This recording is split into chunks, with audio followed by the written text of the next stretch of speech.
imere ndị isi ha hụ ụzọ mmụọ nsọ onye ọrụ ebube dike ọgụ the resurrection power belongs to you. Imere ogbenye bụrụ ọgaranya ike mmụọ nsọ mmụọ nsọ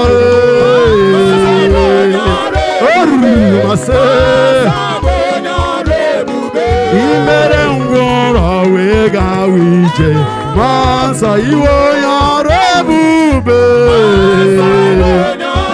Holy Spirit of miracles imere nwanyị agaghị akụrụ nwa ala mmụọ nsọ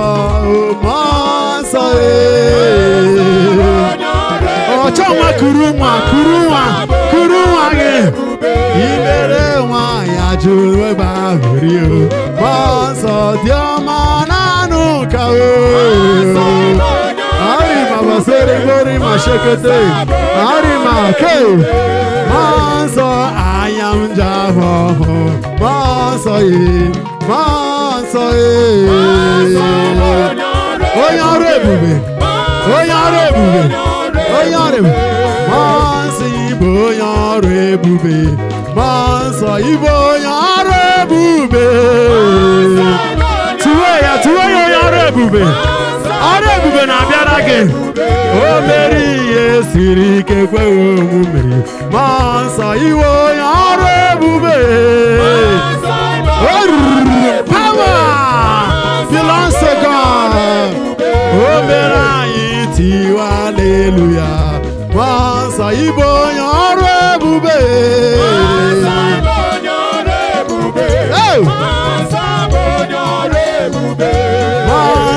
true adoration mmụọ nsọ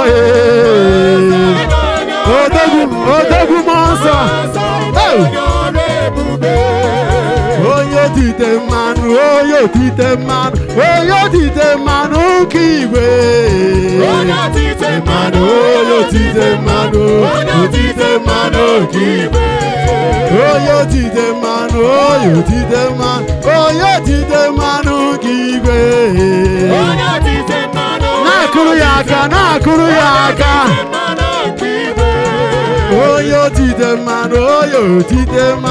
onye otite mmanụ nke igwe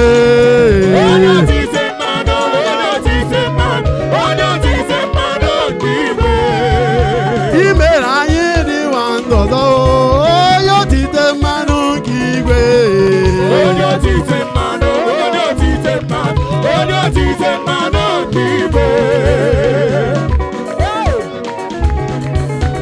Rima sende rima mashekete.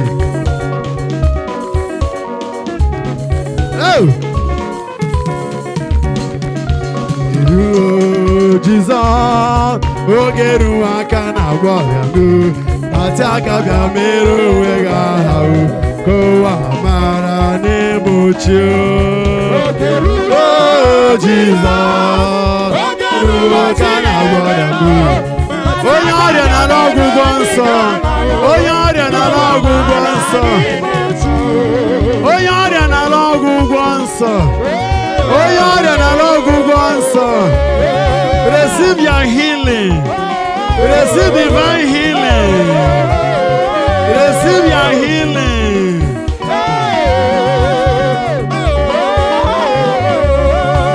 Oge ruo aka na-agwọ ọrịa oge ruo aka na-agwọ ọrịa mati aka bịa mere onwe gị ahụ ka ụwa mara n'egbochi oge ruo aka na-agwọ ọrịa mati aka bịa mere onwe gị ahụ ụwa mara n'egbochi mati aka bịa mere onwe gị ahụ Mataka bịa mere onwe ya Mataka bịa mere onwe ya Mataka bịa gwọ n'ụmụ gị ọrịa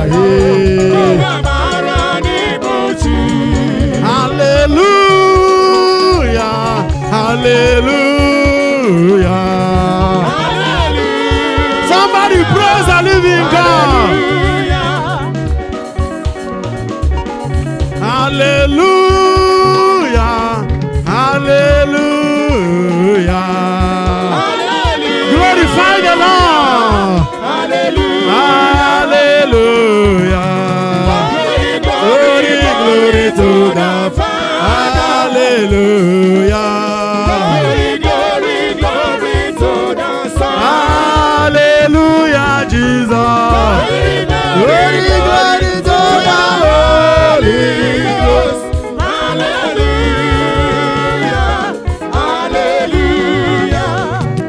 Somebody do something for the Lord of hosts. Yeah. Hey.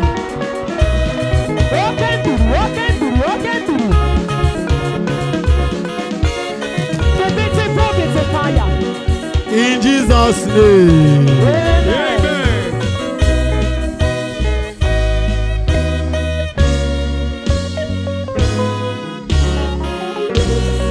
And the Holy Spirit, like a mighty wind, came upon the apostles with a mighty noise. Noise, wind, fire.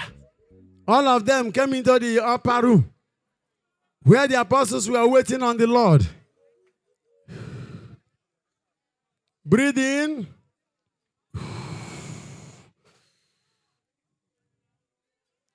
The breeze of the Lord is passing by.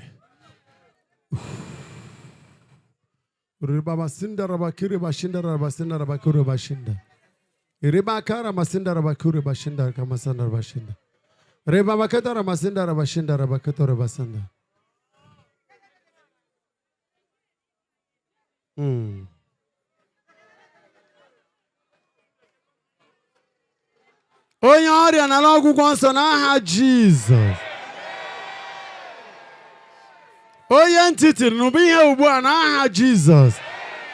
A sị gị nụba ihe n'aha Jizọs.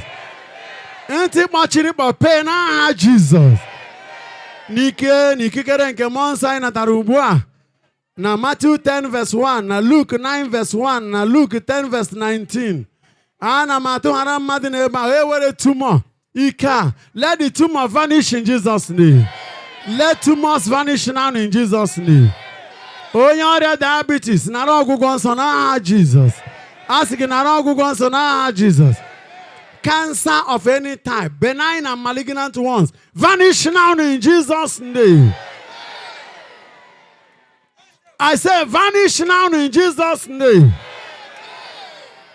Ihe anọchiri akpa nwa pụọ with the authority of the Holy Spirit.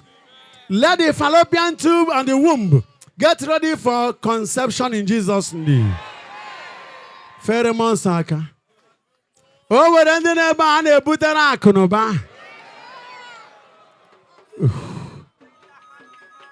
Inexplicable wealth, inexplicable prosperity, communicable favor. All of them are coming to somebody here. Favor Chukwaka.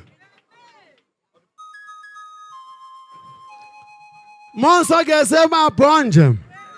Ga mebie ihe mere ji ezinụlọ. Ezinụlọ ekere agbụ ọtụtụ oge na-ewere owe n'aha Jizọs.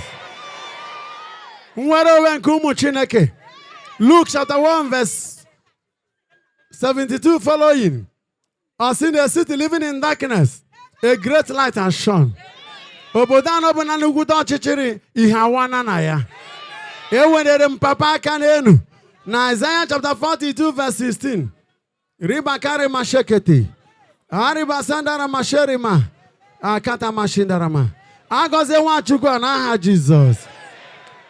I am blessing the dew. I bless the dew for your healing. In the name of the Father, Son, and of the Holy Spirit. Aye, baby, I know you open a million gatasa. Na ọgwụgwọ nsọ ga-eso ya. Onye nọ na nyanya ọgwụgwọ nsọ soro ya. Onye mere nshi ebe a nshi ma ọ bụ aja. Mmiri atasa gị nshi na aja alụọ n'aha Jizọs. Asị m nshi na aja alụọ n'aha Jizọs. Ya lụọ n'aha Jizọs. Onye emere nshi na aja. Achiere onye agba agbọ. Ọ bụ nshi ma aja ka emere gị. Mmiri atasa gị nara ọgwụgwọ nsọ n'aha Jizọs. Receive your healing in the name of Jesus. Receive divine healing in the name of Jesus. I said receive divine healing in Jesus' name. O nwere onye agbara ụchụ ebe a. Ka Chineke saa gị ahụ ụwa n'aha Nna na Nwa na Mmụọ Nsọ. Dịka o mere Neman na 2 Kings chapter 5. Ka ọ bụrụ oke mụ na gị ugbu a. Ebe a dịka mmiri Jordan. Chineke gwọwa ndị ọrịa n'aha Jizọs. Ka ọ dịka mmiri John 19:34. nke si na apa Jizọs pụta nara ọgwụgwọ nsọ ya n'aha Jizọs. Ka ọ dị ka mmiri Ezekiel 47 verse 1 coming down from the threshold of the temple down to Araba. Onye o mesịrị ya nara ọgwụgwọ nsọ n'aha Jizọs. A ga-enye nnukwu testimony ugbu a maka a gọziri mmiri a na Isaiah 29 verse 12. Gọzie mmiri na Psalm 86 verse 10. Gọzie ya na Psalm 72 verse 18. Gọzie ya na Psalm 136 verse 4. Onye naanị ya na-arụ ọrụ ebube. He who resists the dead and calls into existence what does not exist. In Romans 4:17, a gọzie gị n'etiti mmiri a, n'etiti ọgbakọ a, ọrụ ebube sara ọkụ. Ihe ọma kọrọ na ndụ gị ya bịawa. Ihe ọma abịawa, ihe ọma abịawa. Ihe anwụrụ anwụ na ndụ gị, kidney, liver, ha dịwa ndụ ugbu a. Organ nwụrụ anwụ dịwa ndụ ugbu a. Dịwa ndụ ugbu a. Urinating organ dịwa ndụ ugbu a. Procreative organ dịwa ndụ ugbu a. Brains dịwa ndụ ugbu a. Be healed in Jesus' name. Receive your miracles in the name of Jesus. Receive your healing miracles in the name of Jesus. Miracles as never before. Receive your healing miracles in the name of Jesus. Take your healing. Take your miracles in Jesus' holy name. Oya were skin disease. We minister healing by the wounds of Jesus. Under the anointing we have received. 1 John 2:20. 1 John 2:27. Also the anointing you have received will guide you to all knowledge. Anointing for knowledge. For my people perish because they lack knowledge. Now you are receiving anointing that will guide you to all knowledge. Anointing for healing. Anointing for healing. Anointing for healing. Anointing for healing. Anointing for healing. Anointing for healing. Anointing for healing. Anointing for healing. Anointing for healing. Receive it. Receive it. Receive it. Receive it. In Jesus' name. Aya gozi akala aka mmadụ. Maseri bakari mashende. Bara basi katarabo shindarama. Yarabo siri bashekete. Arabo sendere mashekete. Chineke gozi akala aka mmadụ. Chukwu gozi aka iji azụ ahịa. Chukwu gozi aka iji alụ ọrụ. Chukwu gozi aka iji agba mbọ. Aka ga-asa na nnukwu chek. Ebu amụma bugara gị. Akụ bịara gị. Ogologo ndụ bịara gị. Agha anyị nọ na ya. Chukwu mmụọ nsọ anọrọ gị agha. Nwachukwu imerigo, imerigo, imerigo. Get ready for celebration. For you have conquered them. In the Holy Ghost. In the Holy Ghost. In the Holy Ghost. In the Holy Ghost. You can go to the shelter if you want. Do something for the Holy Spirit.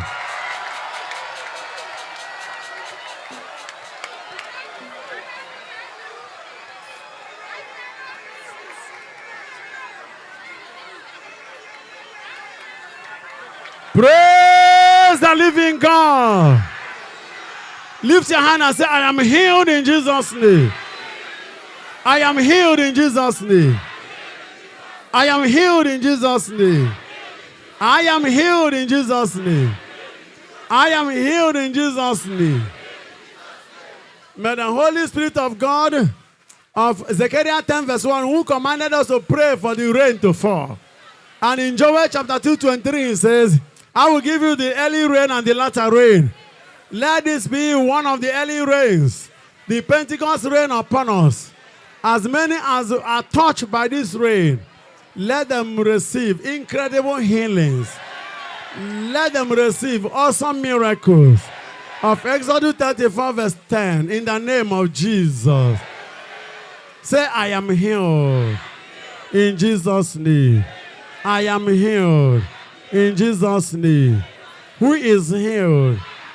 Anatago ma ọgwụgwọ nsọ. Anara ma ọgwụgwọ nsọ. Ngo fecha aka gị, fecha ụkwụ gị. Onye aka ya anaghị emeri bụ meriwe ugbu a n'aha Jizọs. Onye ụkwụ ya anaghị emeri bụ meriwe n'aha Jizọs. Onye ebu ebu bịa dọlite ya ka ọ gawa ije n'aha Jizọs. Kogawije na Jesus. Wusakolochi sa gawije na Jesus. I release upon you prophetic and healing anointing in Jesus' name. Receive the anointing for healing miracles, that by his wounds you are healed. I step into the power of 1 Peter 2:24 and migrate into Matthew 8:17 as I dwell in Isaiah 53:4-5, that he bore our diseases and carried our infirmities. The chastisement that made us whole was upon him, and by his wounds we are healed. Every spirit of sickness, go out in Jesus' name. You spirit of sickness, pack out in Jesus' name. You spirit of sickness, go out in Jesus' name. Woman, in Luke 13:12, you are loosed. Oh yeah, Kalabu, you are loose.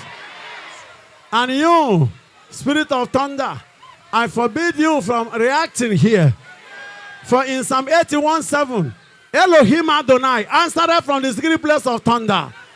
Ewenere mo yesi na ebe igwe aza ekpere. Ewenere m ya kenu. O ji amụma na egbe igwe aza ekpere. Ma ọ dịghị onye ọ ga-emela arụ n'ọgbakọ a. Ekpuchiri mmadụ ncha na ọbara Jesus.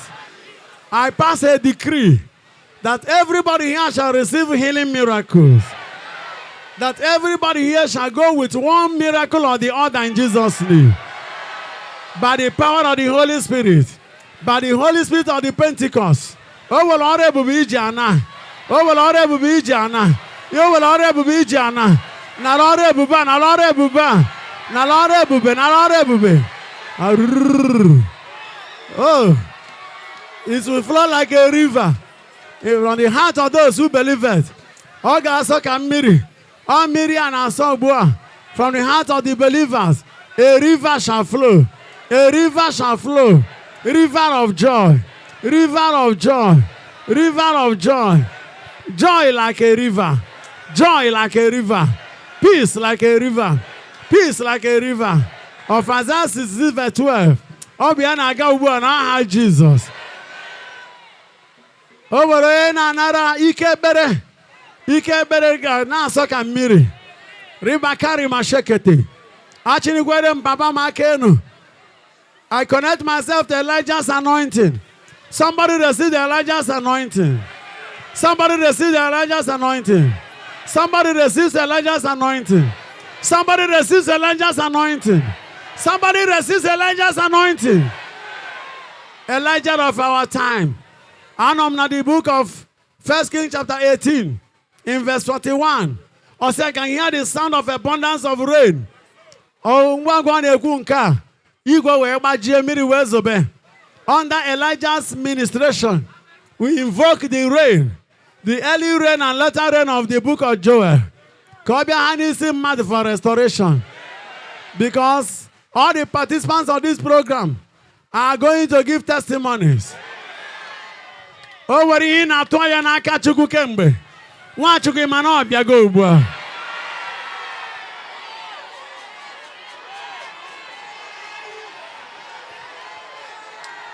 Jump up 7 times and claim your own.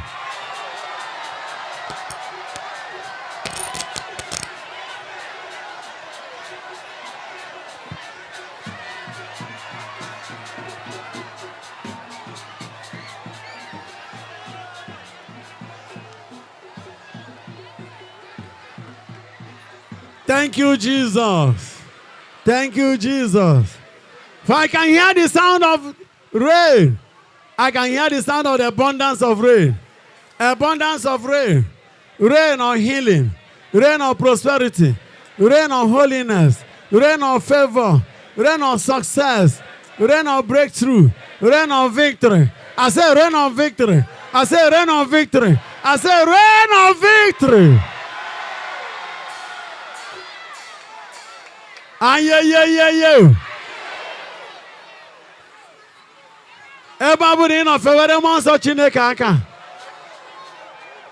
For them that loveth God, everything worketh together unto good. I could get my banana. Oh, we have an inner. Chober Odogun on a nota. Ọbịa bụ onye na-ezite mmụọ nsọ. Ọbịa zitere mmụọ nsọ. Fewere onye nọ n'otu aka. Ọbịa ka anyị chọrọ bịa. Aha ya bụ Jesu nke nọ na Blessed Sacrament. Odumodu dịka ọgụ. Onye ọrụ ebube ka ọ bụ. Ome ihe kwere ike. Ọgwa mgbe ike gwuru dibịa. Soro m tụwa ya aha. Agụ na-eche mba. Nke Revelation 5:5. Nwa atụrụ Chineke. Nke na-ekpochapụ njọ nke ụwa. Oke achịcha na-agwọ ọrịa. Nke Matthew 26:26. Achịcha na-enye ndụ. Makariba sekete. Okwute were anyị nsa. Anyị ekene gị ọkaka. Ọgaranya ngadanga. Okwute nke nzọpụta m. Nke Psalm 95:1. Chima onye ọrụ ebube. Onye ọrụ ebube. Nke John 20:30. Lụkwa ya ọzọ. Nke John 21:25. Lụkwa ya ọzọ. Onye ọrụ ebube dike n'agha. Nke Mark chapter 16:20. Lụkwa ya ọzọ. Ome ihe kwere ike. O ji ọrụ ebube wee mara gị. Lụkwa ya ọzọ. Manara ekene.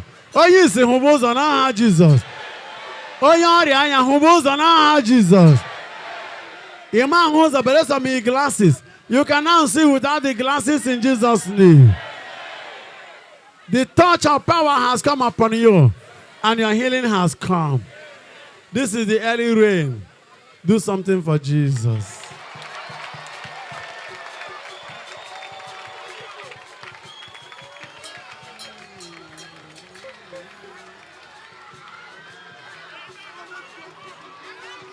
Amen.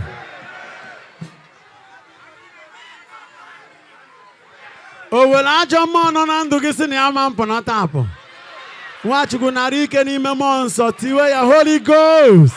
Holy Ghost. Holy Ghost. Holy Ghost. Ọkụ anyị na-ebeku. Ọ ga-aga 1 billion nautical miles away from here. Ka ha na-agba ka a na-achụ ha. Ajọ mmụọ na ajọ onye agwọ a na-agba ka a na-achụ ya. Spirit of bad luck. Spirit of failure. Spirit of disappointment. Spirit of premature death. Spirit of prayerlessness. Spirit of sin. Spirit of weakness in prayer. Holy Ghost.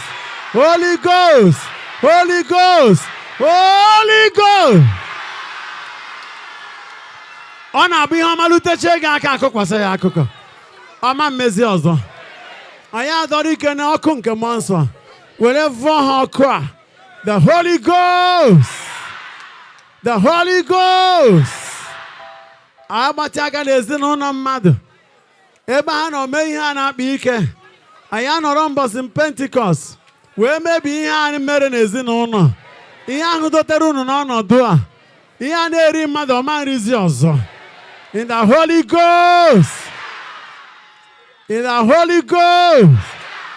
Enwere m aka enu na Ezekiel 37. I am taking you to the valley of the dry bones. For I believe that the dry bone can live again. The dry bone shall rise again. I prophesy to the bodies here, to the emotions here, to the spirit of the people of God here, to your destinies here, to all your undertakings. I prophesy vivacity. I prophesy longevity. I prophesy joy. I prophesy sagacity. I prophesy ingenuity. I prophesy prosperity. I prophesy purity. I prophesy good health. I prophesy good wealth. I prophesy favor. Favor of Luke 4:19. Favor of Esther 2:9. Favor of Esther 2:15. Favor of Esther 2:17. Favor of Psalm 45:12. Favor of Psalm 30:5. Divine favor be your portion. Favor of Luke 1:30. Favor of Luke chapter 2:52. Receive the uncommon favor in Jesus' name.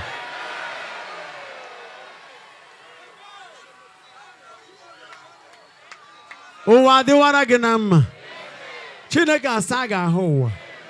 Ihe ọma sokwa gị. Ọbara mgbali elu niile gbatuo n'aha Jesus. Let your blood pressure be normalized now. No low blood pressure, no high blood pressure. It shall be on a normal equilibrium in Jesus' name. Be healthy now in Jesus' name.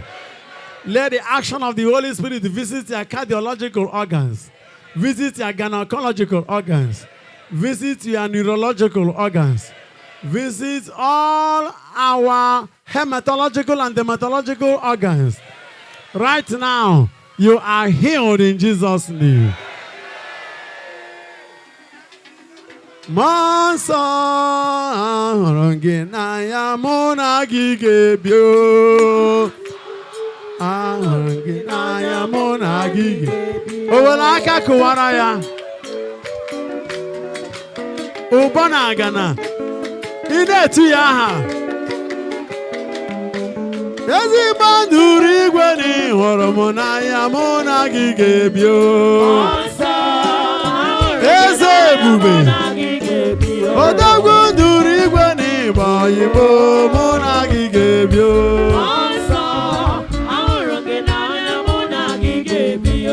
onye na-eme mma na ịhụrụ m n'anya mụ na gị ga-ebi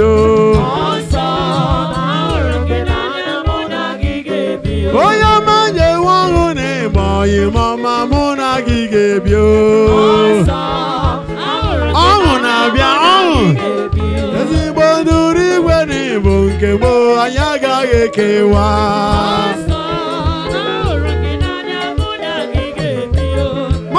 Chukwu na ịgba oyima ọma mụ na gị ga-ebi odogwu jebe ebere ịgba oyima ọma ya agaghị ekewa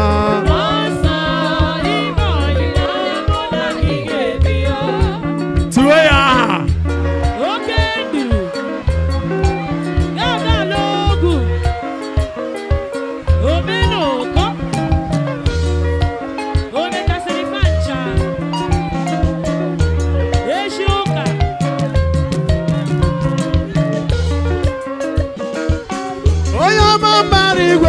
Waye mama ya ga ekewa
onye amụma nke igwe na ịgba oyima ma ya agaghị ekewa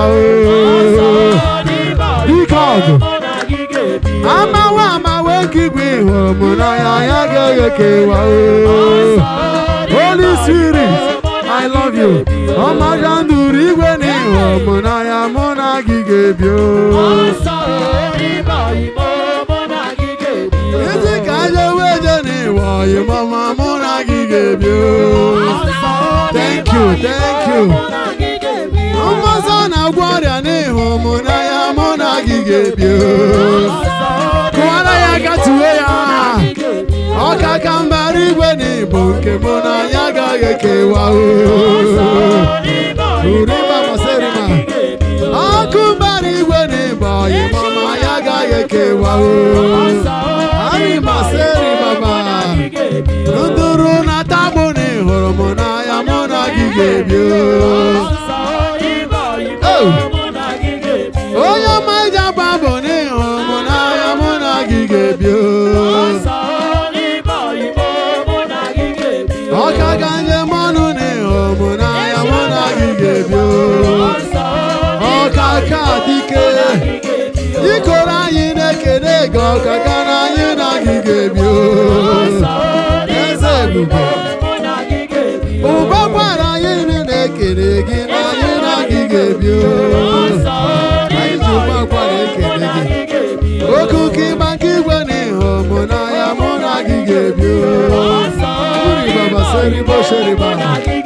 Chukwu adoration ihụrụ m n'anya ya agaghị ekewa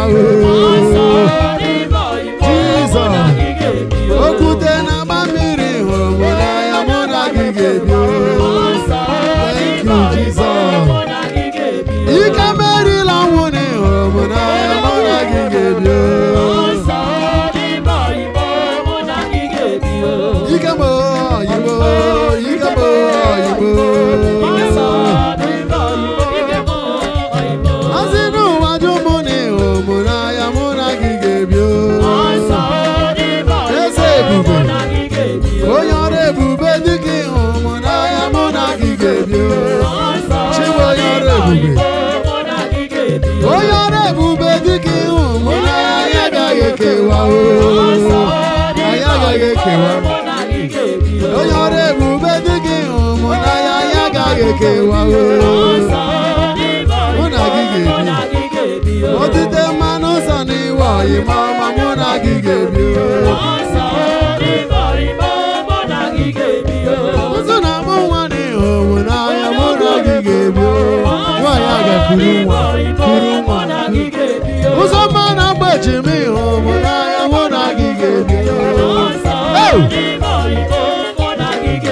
ọkaka dịka ọgụ na ịba ọyị ma ọma ya agaghị ekewa ndụrụ mbara igwe na ịba ọyị ma ọma mụ na gị ga-ebi ikwere Nwachukwu anya na-ahụ ọhụ na ịba ọyị ma ọma mụ na gị ga-ebi ike ma ọma na ịwa ọyị mụ anyị agaghị ekewa aka nsọ na-agwọ ọrịa n'ịhụrụ m n'anya mụ na gị ga-ebi ebube dịka ọgụ n'ịhụrụ m n'anya mụ na gị ga-ebi Jizọs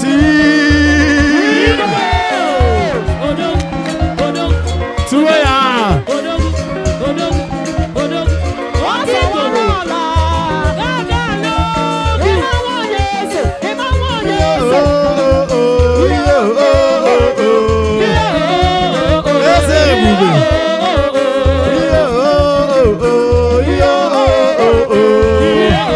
onye ọrịa na n'ọgwụgwọ nsọ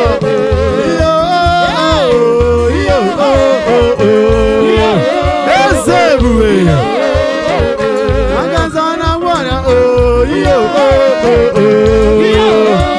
ọbịa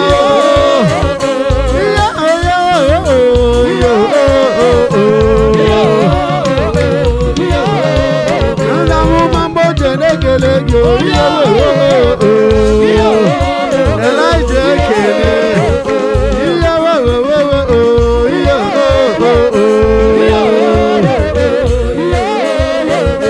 Jesus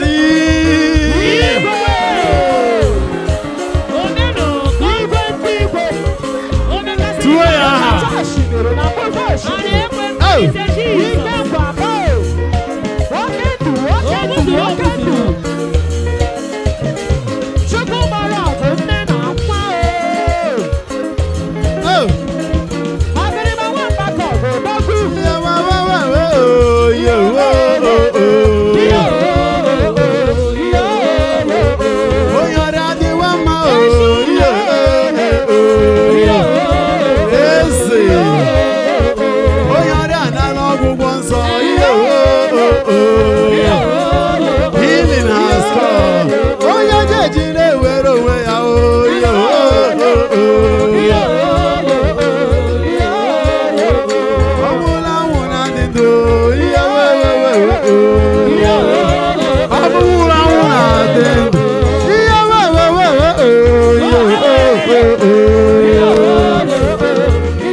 wụlụ ọkụ.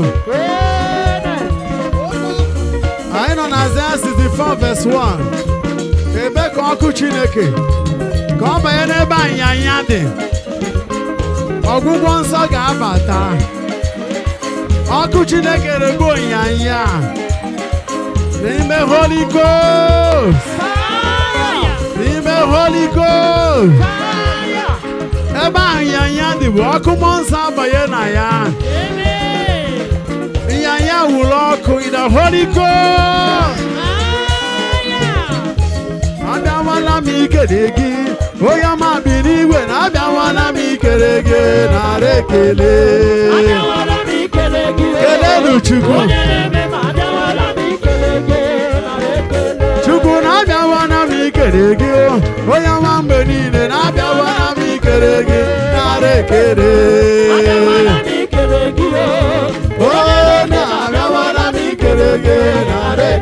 Jesus abịawala m ikele gị.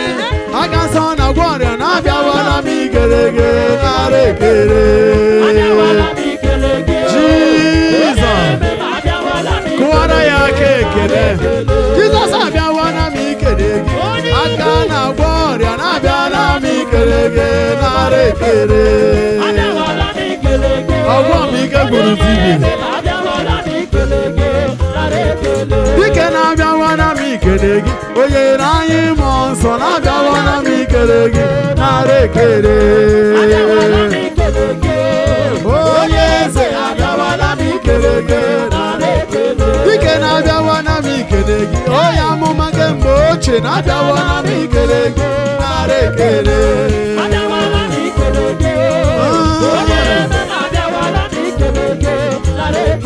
Jizọs abịawala m ikele gị. O ji apa na-agwọ ọrịa abịala m ikele gị nara ekele. Thank you Jesus. Thank you Jesus. Oh nara ekele. Nara otito nara mbune. Eze ebube. Oh nara ekele. Nara otito nara mbune. Onye ọma na-eme mma. Nara otito aka na-agwọ ọrịa ya. Nara otito aka na-agwọ ọrịa be.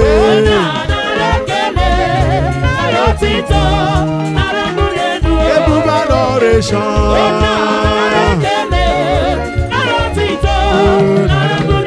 Onye isi ezinụlọ m ahụ.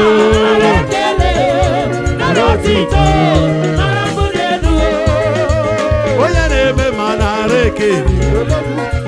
Aka na-agwọ ọrịa nara otito. Nara ekele.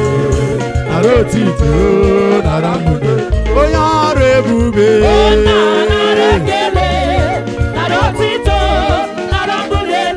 Aka na-atabule. Ka onye eji ejiwere onwe ya. Onye eji were onwe ya n'aha Jizọs. Nwere onwe nke ụmụ Chineke. Were onwe gị Nwachukwu n'aha Jizọs. Onye ka a kwaturu ka Jizọs bulie gị elu. In Romans 8:11, if the spirit that raised Jesus from the grave is in you, the same spirit will raise your mortal bodies. May our mortal bodies be raised in Jesus' name. Whoa.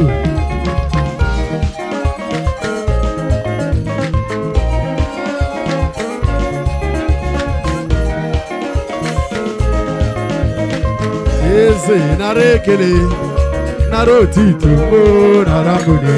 Aka na-agwọ ọrịa.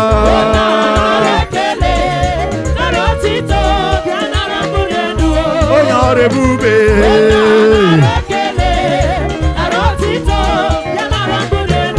Aka na-atabule. Ka ndị eji eji na-ewere onwe ha ya edowe Chineke.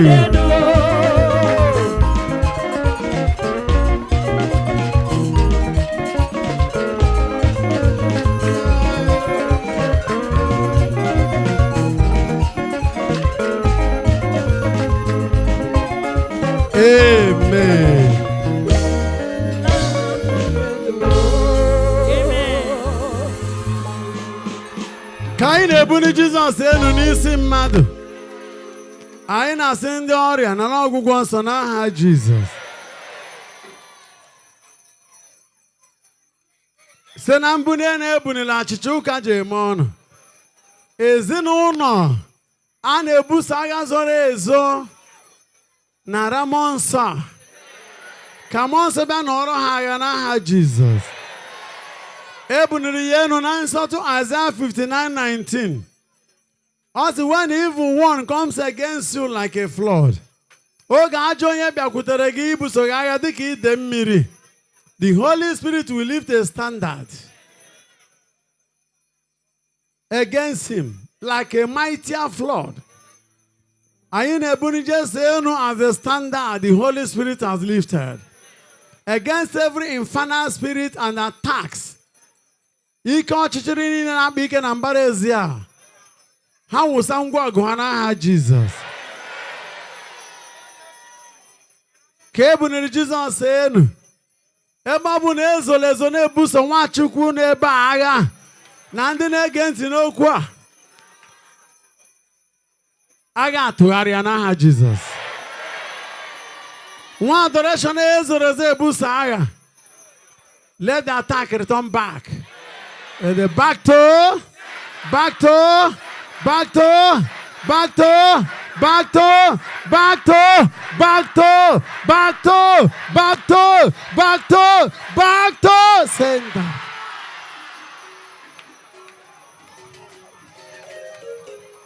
Fecha aka gị, fecha ụkwụ gị. Awụrụ gị chain na spirit mana ị marọ. Ekele gị business gị abụ na mmụọ mana ị marọ. Awụrụ ike bere mmadụ abụ na mana ọ marọ. Ị marọzi ihe na-eme eme ike agwụna gị. O nwere onye na-ebe a ike ụwa gwụrụ. Ị naghị ewezi ọṅụ. Ihe ahụ na-akpata ihe a, ikwu ya nọ na ndụ gị. Ude na-abịa biri n'ime ndụ gị. Anyị esu onye ọkụ ya si ebe a pụọ. In the Holy Ghost. In the Holy Ghost. I want to hear that fire. Holy Ghost. Holy Ghost. Holy Ghost. Holy Ghost.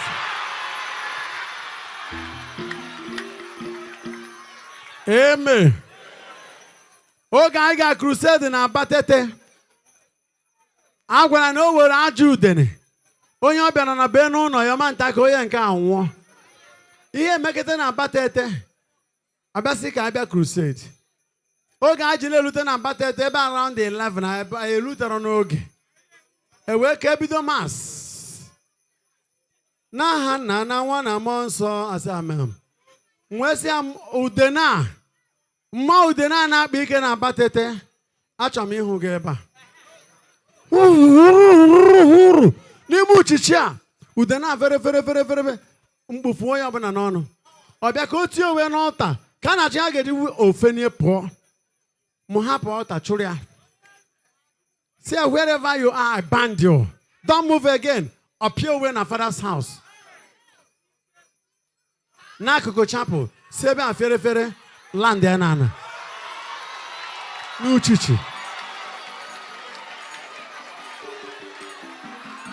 Abatete kwere na Chukwu dị ike. E doro ya bụ oke udene pụta n'ọgbọ. Abụba ya gbuchasị ebe niile. O were nke na-akpa ike na mbara ezi gị ebe ọ bụ na ọ sọrọ ya nọrọ. E were nwa gị atụrụ aka ọnwụ. E were onye nke gị amara akara ọnwụ.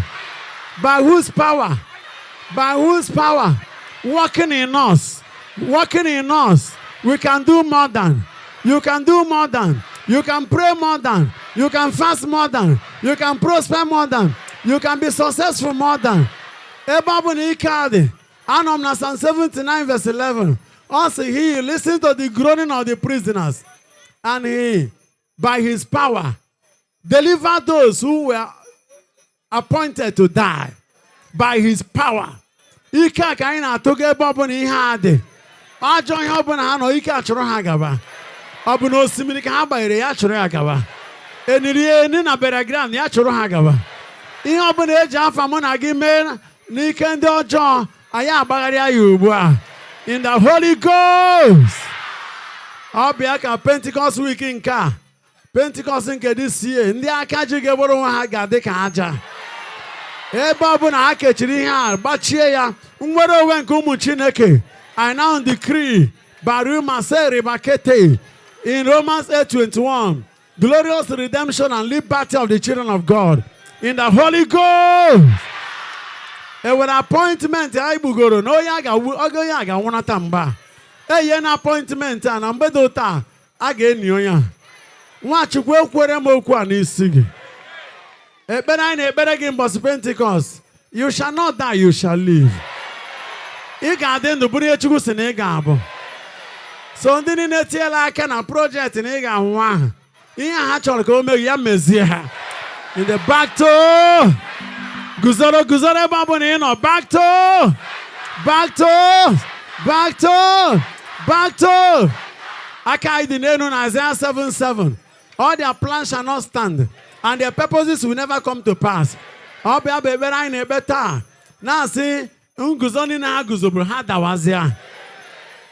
Ebe ị nataworo mmụọ nsọ taa. Imepe ọnụ kpebie ya bịa na mmezu.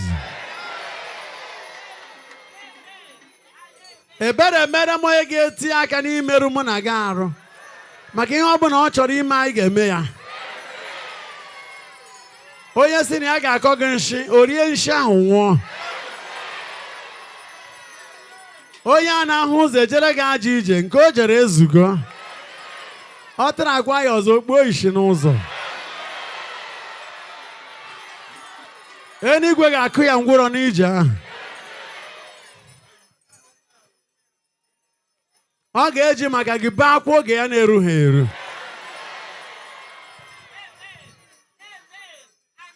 Ya mere, eche maka n'isi Nwachukwu a n'ebe a. Agbachara nke agbachara si neva.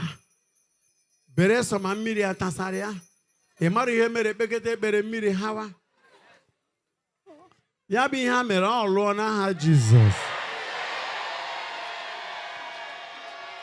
Chi anyị na-alụ nshi alụ aja. N'ike ndị amụma. Agbagharịa ya bụ ihe n'aha Jizọs.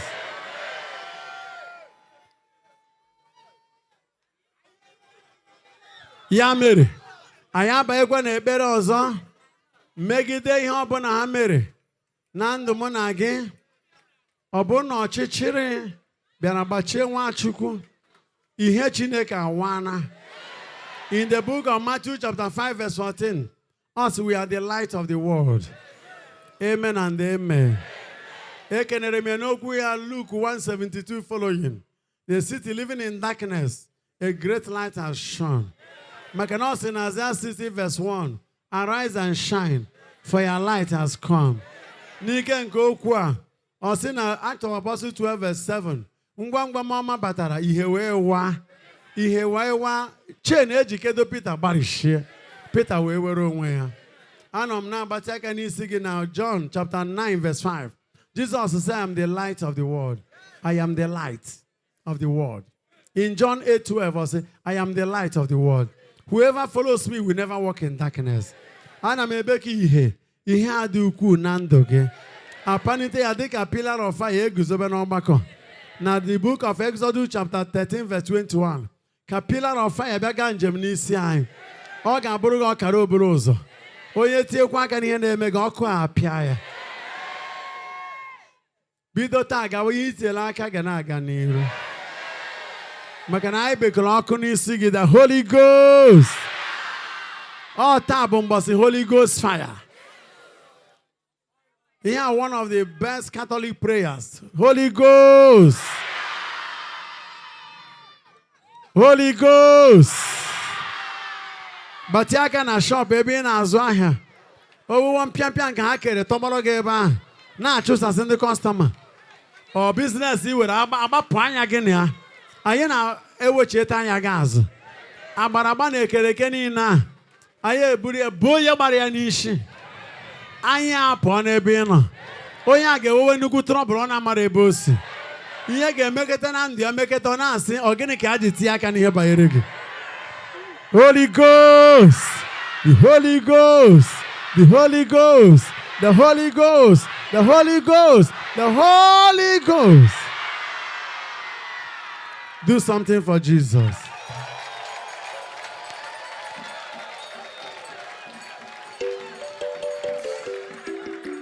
Tupu anyị emechie session nke taa, anyị ga-agakwa lụọ ọrụ na the book of Deuteronomy chapter 8 verse 18. Onye na-enye mmadụ ike eji abụ ọgaranya. Ka mmadụ n'ebe a nara ike eji abụ ọgaranya. A sị gị ka ị nara ike eji abụ ọgaranya. Ka ị nara ike eji abụ ọgaranya. Nakwara ike eji abụ ọgaranya. A sị gị nara ike eji abụ ọgaranya. We are talking about power. Power to be wealthy. You can be wealthy. Your children can be wealthy.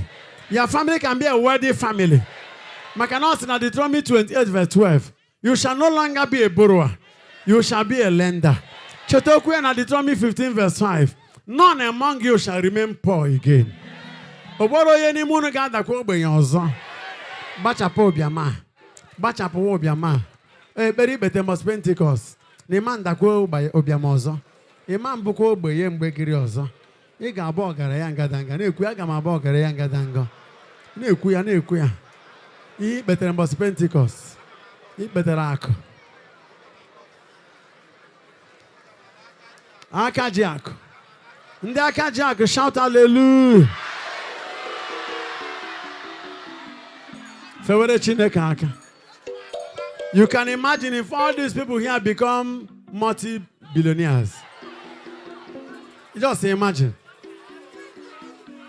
You know that the church in Nigeria will not be poor again. Because all parts of the country are represented here. So, Agozi Makalaka. He gets on and I got an ogriga marana. Umaka iga kai wego. Umaka iga kai bogara. Mama and papa never have millionaires over the home. One transaction on Maggie game. Ga-akọva ego niile ịkpara kemgbe ụwa gị. Agọziri m akụ tụnye na mbara ezi gị. Agọzila akụ tụnye na mbara ezi gị. Nara akụ n'aha Jizọs.